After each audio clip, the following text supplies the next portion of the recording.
I'm Janet Clark, and you are listening to the Sales Matchmaker podcast. Hello, and welcome to this week's episode of the Sales Matchmaker podcast. I am your host, Janet Clark. I am the CEO of The Freedom Shift, and I am the Sales Matchmaker. So I'm really psyched to be here today because I want to share with you my experience and thoughts on a really important topic. And that is how to hire the right salesperson and why, if you're a coach or a consultant, you may be struggling with this. So look, if you want to be able to scale your business, you are going to have to, at some point, have a sales team. And it starts with hiring that first salesperson. And, many business owners are hesitant to do that. They know they want to, but they have these barriers that come up, these things that get in the way of doing it. And that's what we're going to talk about. They're really myths that they have, misconceptions about hiring a salespeople. So, let's talk about that, because if you want to create a life of freedom, then you're going to have to start thinking differently about your business. You absolutely cannot be the person who does everything in your business. And you know that at a certain point, you're just going to have too many sales calls to be able to serve the growing number of clients that you have in your business. So at some point, and this happened to me, and I've talked about this before, in my first B2B sales agency, I got to a point where I was spending so much time literally managing my book of business, serving my clients that I had brought in, that I no longer had time to do the prospecting, the lead generation, and the selling that needed to be done. Now, one could say, well, there's a lot of different ways that you can generate leads online, which we know there is, but we've talked a lot about the quality of those leads, right? So one way or another, at some point, somebody is going to have to be doing that for you. They're going to have to be doing the qualifying piece, and they're going to have to be doing the selling piece of it.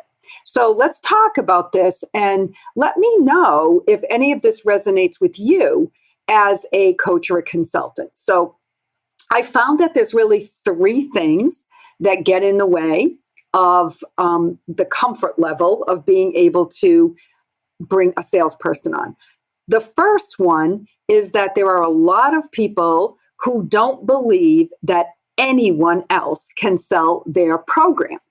So is that you? Do you feel like you are the only one that can really sell what you do? Because it's kind of complicated and you really have to sort it out, and you have to make that connection with the person to figure out if you're going to be able to help them, and that really nobody else can do that for you. Well, that's a myth that we're going to talk about how to overcome that. But you may be one of those people who feels that way. Another thing that comes up a lot is many people believe that they could only bring a salesperson in that has that exact same experience that they have, or the same background and experience as their ideal client. So in other words, if they're not from your industry, there's no way they're going to be able to sell for you, because they're just not going to understand it. So I can hear some of you going, yeah, I know, I feel that way. I hear that one a lot. And the third thing maybe that you're feeling is that you just can't even imagine how you would possibly find this person, do the hiring, recruiting, hiring, interviewing that needs to be done, figure out how to tell if it's a good salesperson, and then bringing them on board, training them in what you do, and then managing them on an ongoing basis. So if you're feeling that whole process feels totally overwhelming to you, you're probably this person who's saying to yourself, you know what, it's just easier for me to do it myself. And for a lot of you, I know you actually love selling. So if you're at that point where it's like, well, I like the selling, and I really don't feel like I'm, can figure out how to offload it. So I'm just going to keep doing it myself, which sounds great. but it is going to cap your ability to grow your business. So, deep down inside, that you have to extricate yourself from the day-to-day selling in order to free up your time. And so we're going to be talking about how to do that, because when you want to grow, when you started your business in the first place, it was so that you could serve more people, right? You could make a bigger impact. And so if you're doing the selling, you're really limiting the impact and the service that you can provide to your ideal clients. And, it's really interesting that I find a lot of people will quickly hire someone to work on the fulfillment side of their business, and they keep doing the selling. But that's really opposite of what you started your business to do and what people are really buying, right? They're buying access to you. So you're the expert. You're the one that they want to have access to. And if you're spending all your time on sales calls, then you're defeating the purpose by having somebody else constantly, handling your clients after the fact. Now, I'm not saying that there aren't ways to scale and bring a team in to fulfill, because we will talk about that later in later episodes. But the first thing, when you get to the point where you're at a certain level in your business, probably at the 6-figure mark, it's time to bring in a salesperson. So I'm going to address each one of these beliefs a little bit and, then tell you what you're going to be able to do about them. So first of all, the first thing that we talked about was that no one else can sell your program. And that is complete and utter nonsense. So look at most of the top multi-6-figure and 7-figure coaches and consultants who are out there. And you're going to see that those people are not selling their own programs. Now, I've been on Ryan Levesque's team for the last 3.5 years with the Ask Method, and I have never seen Ryan get on a sales call. Okay. So we have a team that enrolls hundreds of people into his high ticket program, his coaching program, and he does not take those sales calls, nor does the COO, nor the CFO, or the COO, or the CTO, right? So the person who is running the business, the C-level executives, are not doing the selling. Okay, so if you're thinking like this and it is too complicated for somebody to come in and sell, then you need to redesign your offer a little bit and tweak it up so that somebody else can sell it. And I'm going to address that a little bit later about how to do that. But let's talk about the other myths. So number 2 is that only salespeople who are from your industry can sell your programs, right? And that is a total fallacy. So a great salesperson can sell anything they believe in. And I've sold everything from complex e-business solutions that required engineers to design them, literally $1 million solutions, to businesses that I knew really nothing about other than what they were going to do for the client, how it would transform the client's world, and also the benefits of working with my company. So I've sold those for many years in my corporate life. I have sold health insurance, which is a totally different animal.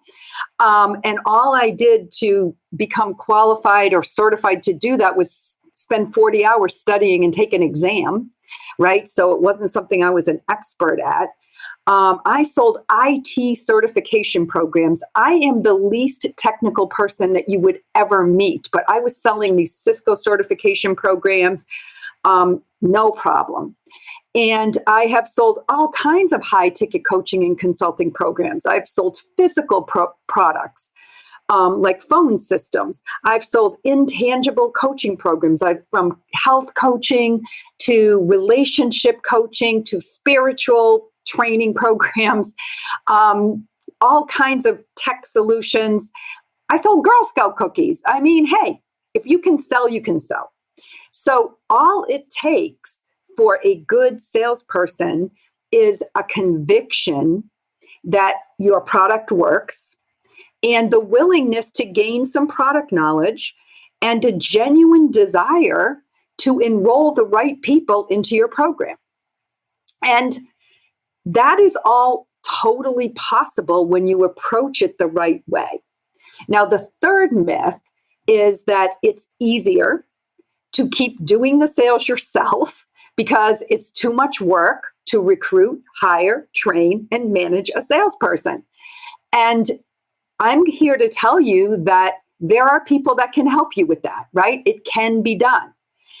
And it's not that difficult if you find the right agency or coaching person, company to help you to do that.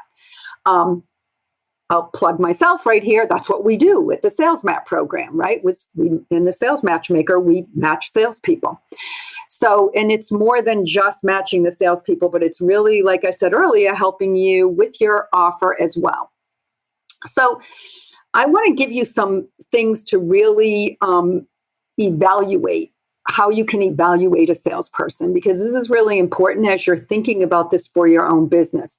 And I'm going to call it the 5 C's that a salesperson should possess. So these are characteristics that you would be looking for to know that you have the right salesperson.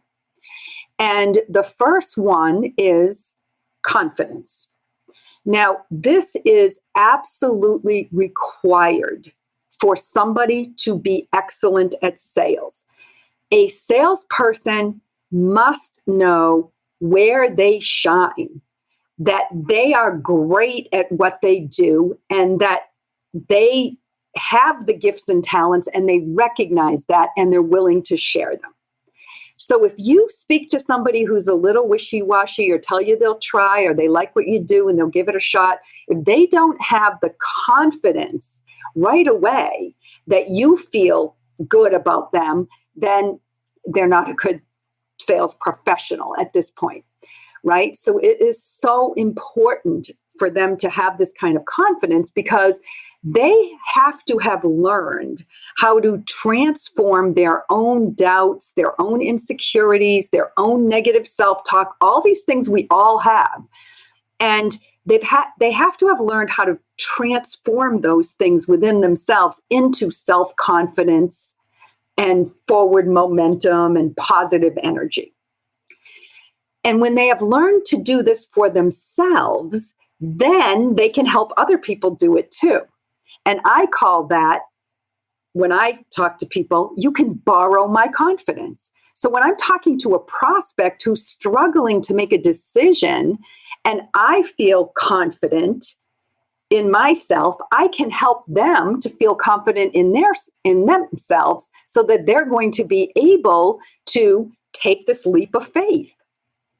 So confidence means being comfortable in their own skin, giving you the idea and the impression that they are the master of their own destiny. They believe that, which is why most salespeople who are on 100% commission have to have a lot of confidence in themselves, or they're not going to be commission-oriented people, right? And they have to be authentically themselves. And again, I'll talk about this more at other times. I don't want to go deep into this right now. But, a lot of people think that salespeople have to have a certain personality, which is not true. A great salesperson is comfortable in their own skin, and they're very authentic about who they are. And that's very comforting, and that really makes them more successful. So if they have confidence that they can sell your program, then that's a key indicator that they've got the first C covered. Okay, now the next C is conviction. Now, conviction means that they believe without a shadow of a doubt in your offer, and that they believe that your program, whatever it is that you're offering, definitely transforms lives for the right clients. So they love what you do, and they see the value in it, even if they don't know all the details of it. I'm going to be honest with you. I've been selling the ask method for 3.5 years. I've sold millions of dollars into that that high-level coaching. And I don't know every detail about how the ask method works. And I don't know every aspect of the coaching. And I wouldn't be able to coach somebody who was in the program on how to be successful in the program. But I do know how to sell people into it. And I do know the value that the program gives. And I have 100% conviction that anybody who goes into this program is going to succeed at it. So that is what conviction is. And it's super, super important. So what it does is it really allows people, it allows that salesperson to assess the person that they're talking to as to whether they're a good fit for the program, rather than feeling like they have to coerce the person to come into the program, because they have so much conviction about the program that they don't feel the need to sell the program, right? So again, that gets a little deeper into some of the other things that I talk about at other times, but let's just leave it at that, right? The conviction in you, your program, and the results that you get is hugely important as a characteristic for a great salesperson. The third thing is curiosity. So what that means is that this salesperson, will be more interested in seeking to understand and building other people up than they are in just making a sale and getting a commission. So when the salesperson demonstrates curiosity, they will elevate the other person, and they'll see that person and they'll be interested in that person. And by elevating the other person, they elevate your status as a coach. They represent you in a very positive and professional way, and they elevate their own status as well, which builds a lot of trust. And of course, we know trust is a huge component in somebody deciding that they want to come and work with you. So that salesperson that has the curiosity and really cares about other people is going to build trust a lot faster. Okay, number 4 is certainty. Now, certainty really means that they are confident, all those things that we talked about above, in the results that the person is going to get. Certainty is not just that your program works, but it's the certainty that this person they are talking to is actually a good fit for your program. So what happens in a high ticket sale, and I've mentioned this many times before, is that 2 things have to happen, right? One, that person has to believe the program works, and they have to believe, obviously, in the coach that is delivering the program. But the second thing is the big question that the salesperson really has to help them work through is, will it work for me? And this is where the certainty comes in with the salesperson, where they can be certain themselves that it is going to work for that particular person, and then be able to inspire that person to believe it for themselves. So certainty is a little bit different than the conviction, but they all work hand in hand together. And finally, the 5th C, and it's extremely important, is your salesperson has to be a collaborative person. The best salespeople, they really are mavericks in a way. So they're very, they have the confidence, and they're great at being self-starters and self-managing and all of that sort of thing. However, they have to recognize and be willing to recognize that it's teamwork that really makes a company thrive. And that collaboration is part of that.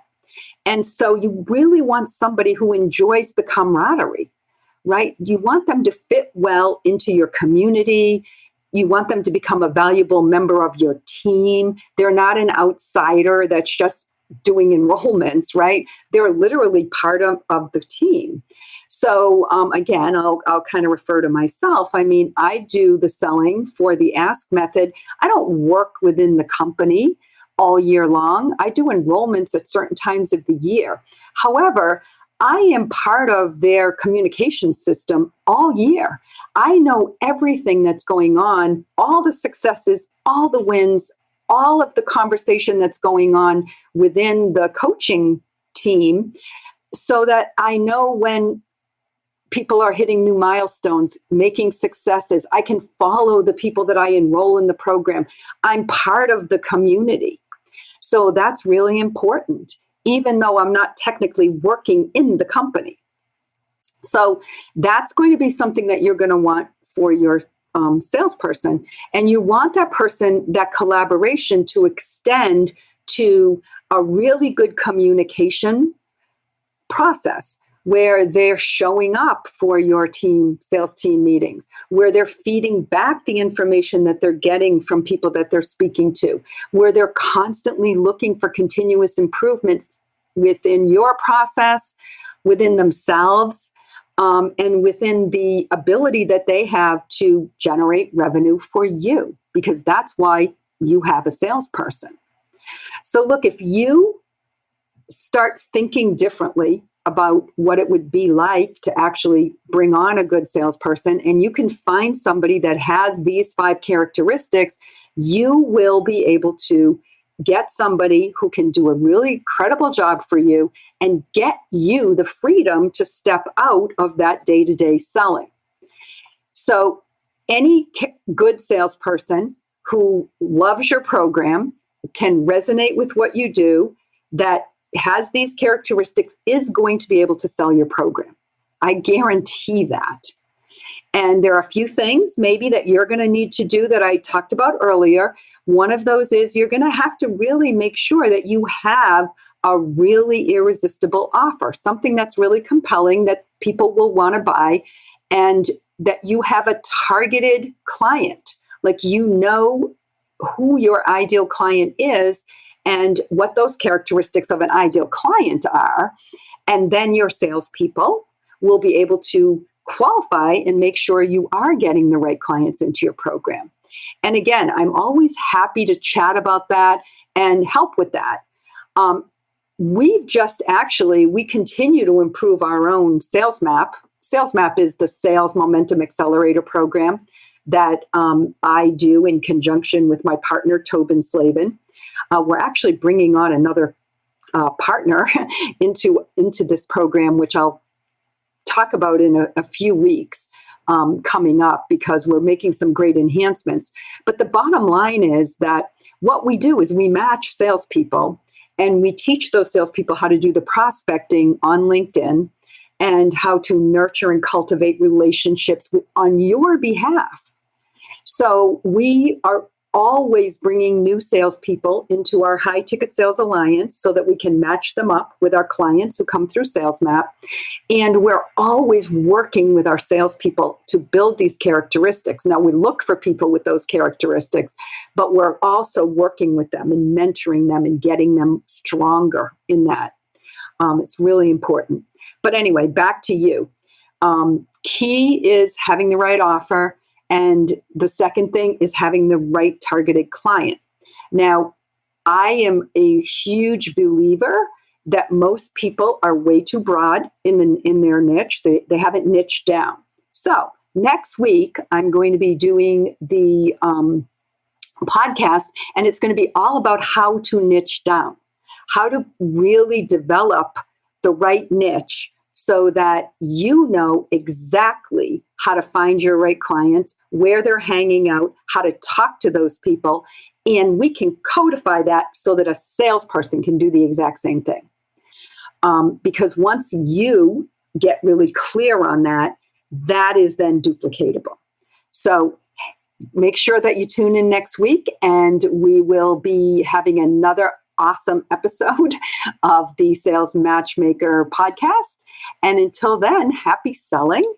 Always feel free to reach out to me if you're a salesperson looking to be matched up with a high-level coach or consultant, or if you are a high-level coach or consultant looking for a salesperson, then you can get to me at janet@thefreedomshift.com, or LinkedIn, Facebook, all those other great places. All right, until next week, have a wonderful rest of your week, and bye for now. Thank you for listening to this week's episode of the Sales Matchmaker podcast. To hear more episodes, visit us at www.thesalesmatchmaker.com.